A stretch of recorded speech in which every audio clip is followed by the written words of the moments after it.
আসসালামু আলাইকুম রহমতুল্লাহ বরকাতুহু। সম্মানিত দর্শক, কৃষিজীবন টিভির পক্ষ থেকে সকলকে জানাই আন্তরিক মোবারকবাদ। তো আজকের ভিডিওটা নিয়ে আসলাম যে হলো পটল সম্পর্কে। তো পটলের দেখতে পাচ্ছেন যা এখনও কিন্তু ব্যাপক হারে কিন্তু পটল বাজারে উঠতে লাগে নাই, কিন্তু উঠছে যাতে, কিন্তু একেবারে অল্পভাবে উঠতেছে, কিন্তু সেই তুলনায় কিন্তু পটলের বাজারটা খুবই কম বাজার। তো আজকের পটলের বাজারটা ছিল মাত্র 30 টাকা কেজি।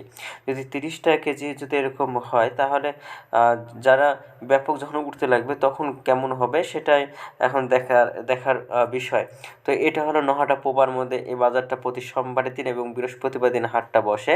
তো এই হাটে আজকের পটলের বাজার ছিল মাত্র 30 টাকা কেজি, এবং সাথে সাথে যে ভেন্ডি বা ঢেঁড়সের যে বাজারটা ছিল, সে ঢেঁড়সের বাজার আজকের বাজার হলো 16 টাকা কেজি, মাত্র 16 টাকা কেজি। তো আপনারা জানাবেন যে আপনাদের এইদিকে আজকের পটল বা যে কোনো জিনিসের দামগুলো কেমন, এগুলো কমেন্টের মাধ্যমে জানাবে। তো ভিডিওটি ভালো লাগলে অবশ্যই চ্যানেলটি সাবস্ক্রাইব করে পাশে থাকবে।